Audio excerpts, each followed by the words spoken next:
Un hombre que siempre ha defendido la libertad de prensa y los periodistas se lo agradecemos siempre y lo voy a saludar ya mismo. Querido Antonio, ¿cómo va? Buenas noches. Muchas gracias por esta invitación, un gran placer, Petete. Antes de bucear un poco en la condena y las chances que tiene Cristina para intentar dar vuelta a esto, quiero preguntarte sobre esta situación que se vive en el país, sobre estos discursos de odio y lo que está pasando. ¿Cómo lo ves?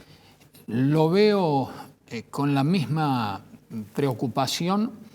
La democracia se asienta esencialmente en el diálogo, en el debate de las ideas, en la tolerancia, en el choque de las distintas posiciones y además la democracia constitucional que tenemos esencialmente es republicana, lo cual significa que tiene que haber división y control de los poderes.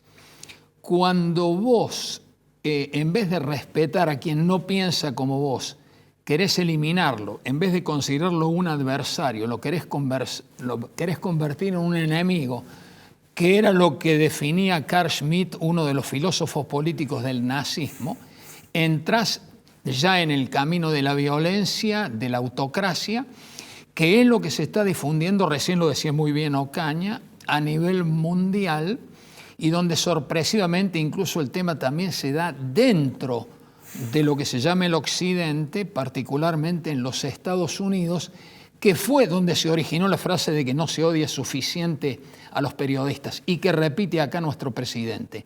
Y lo verdaderamente increíble es que un presidente electo por el pueblo, en vez de pensar en la unión nacional, que es el primero de los objetivos que tiene el preámbulo y lo que tiene que hacer un verdadero líder político, por el contrario, acentúa a través de Santiago Caputo y las redes la idea de la polarización. En este caso buscaban la polarización con Cristina Kirchner por un lado y obviamente con el partido del gobierno por el otro lado, tratando de que no haya absolutamente nada en una avenida del medio. Esto nos ha llevado no solamente a que uno tenga que aprender insultos que nunca había escuchado en toda su vida, que son los que hemos escuchado, y de boca del propio presidente, sino también el ataque contra la prensa. Y acá, bien se ha dicho, sin libertad de prensa no hay sistema republicano, no hay libertad de pensamiento, no hay democracia constitucional. Y en el caso concreto de la lucha contra la corrupción, le debemos esencialmente a un puñado de periodistas que levantaron la voz, que hicieron periodismo de investigación, la posibilidad de estas investigaciones, las muy pocas que se han hecho en la Argentina.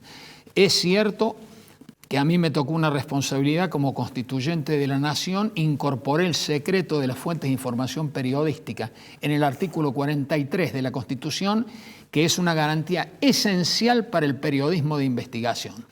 Así que yo creo que el camino que tenemos en la Argentina es este: el diálogo, el debate, el método propio de la democracia es eso, y obviamente un funcionamiento pleno de las instituciones. Así vamos a ir resolviendo nuestros problemas estructurales. Ahora, qué loco todo, ¿no? En algún momento el presidente Milei le hizo un homenaje a Alberdi, ¿no? Pero en la concepción de Alberdi, si Alberdi estuviese vivo, para Milei sería un ñoño republicano, porque es una cosa increíble. Esto que estoy diciendo no es una frase original mía, formó parte de una columna de mi compañero Carlos Sagristani, ¿no? Así Pero, la verdad que, claro, Alberdi hoy sería un ñoño republicano. Cuando el presidente le dice ñoño republicano a alguien, parece que fuera un idiota que defiende la independencia de poderes, el consenso y el disenso democrático. Totalmente de acuerdo, muy buen análisis de Sagristani, lo he escuchado ese análisis.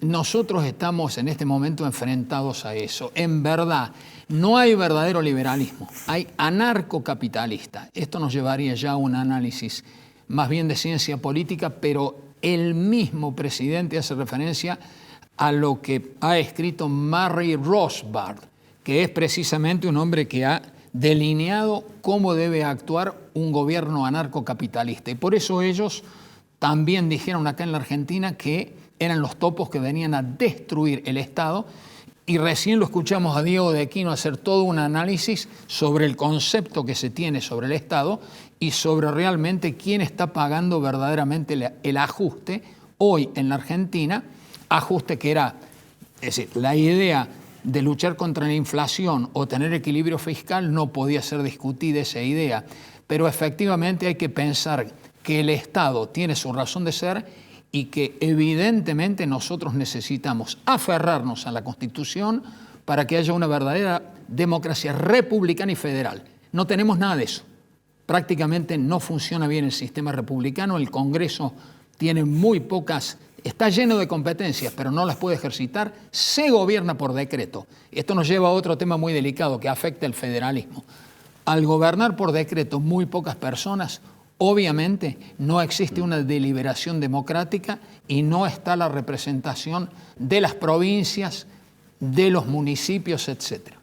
Antonio, vamos a la situación de Cristina. Hoy escuchaba a Veraldi, al abogado de Cristina, decir que van a ir a organismos internacionales. ¿Esto es para darle una pátina heroica a la condena a Cristina? ¿O hay alguna chance de que algún organismo internacional pueda dar vuelta a esto? ¿O una vez que la Corte dice, acá cerramos y acabó? Argentina ha suscrito la Convención Americana de Derechos Humanos, el Pacto de San José de Costa Rica. Esto tiene rango constitucional, artículo 75, inciso 22. En consecuencia, nosotros integramos, porque también, inciso 24, existe la posibilidad de la integración, hemos delegado competencias en el Sistema Interamericano de Derechos Humanos. Tenemos dos instituciones claves ahí, la Comisión Interamericana de Derechos Humanos y la Corte Interamericana de Derechos Humanos. Vos podés denunciar, lo puede hacer un Estado o un ciudadano, alguna violación a la Convención Americana, haces una denuncia dentro de los 6 meses, comienza un procedimiento que dura años ante la Comisión Interamericana de Derechos Humanos, donde se convoca al país denunciado. En este caso, se lo ha mencionado, claro, aducen que no ha habido un procedimiento en cumplimiento del debido proceso, del derecho de defensa, de la tutela judicial efectiva en este proceso.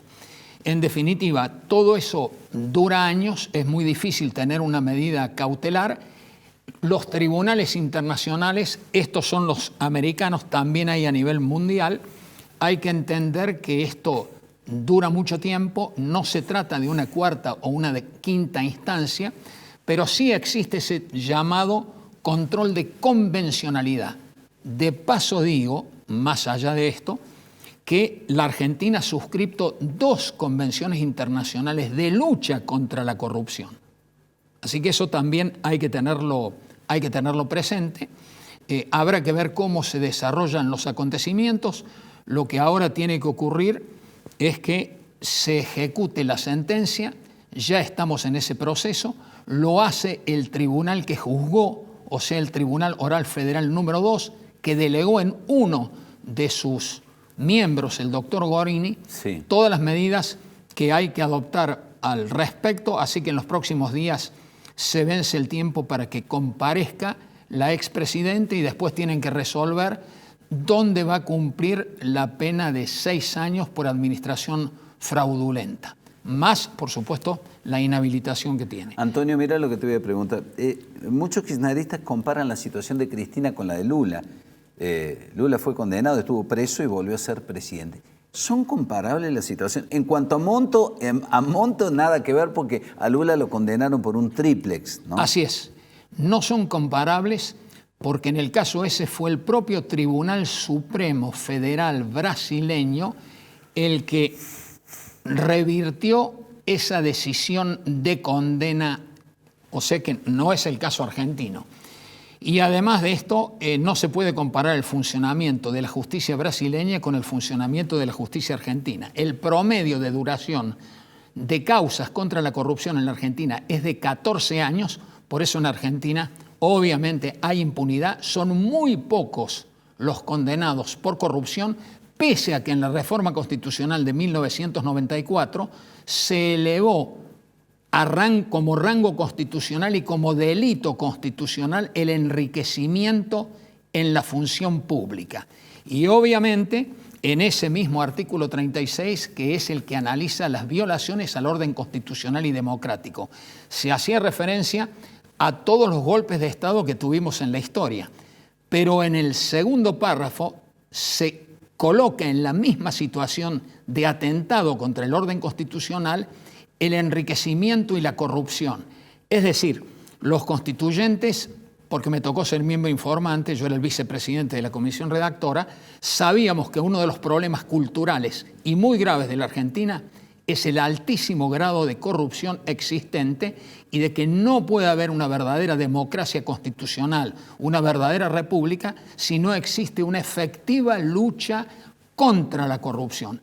En ese sentido, este fue un proceso que ha durado 9 años, es un proceso muy importante a la luz de lo que hemos vivido en la historia argentina.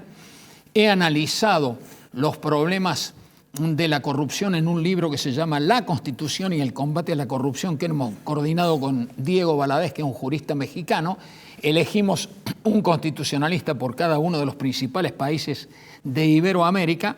También estuvo incluido, digo Iberoamérica, por eso incluimos a Italia y a España, y donde analizamos qué dicen las constituciones frente a un problema tan grave para el funcionamiento de la democracia como es el problema de la corrupción.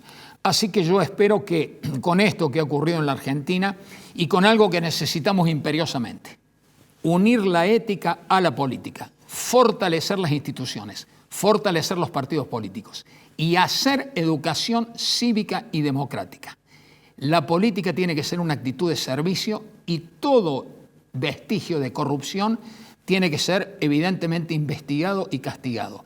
La causa más grave de corrupción que tiene la Argentina no es esta, no es Vialidad, no son las que hemos estado escuchando, no, es la causa de los cuadernos, que es una causa donde están implicados, como lo sabes, es decir, no solamente altos funcionarios políticos, sino una enorme cantidad de empresarios. Así que esa es la causa. Una suerte de Biblia de la corrupción. Ni más ni menos. Lo que hizo Oscar Centeno, hace 4 años está elevada a juicio la causa, no comienza el debate, o sea, el atraso que tiene la justicia. Hay que producir también cambios muy grandes en el funcionamiento, obviamente, de los poderes judiciales. Insisto, avanzar en la lucha contra la corrupción es un reaseguro para que tengamos una verdadera democracia. Ojalá que nuestros hijos y nuestros nietos lo vean. Yo la verdad que no creo verlo.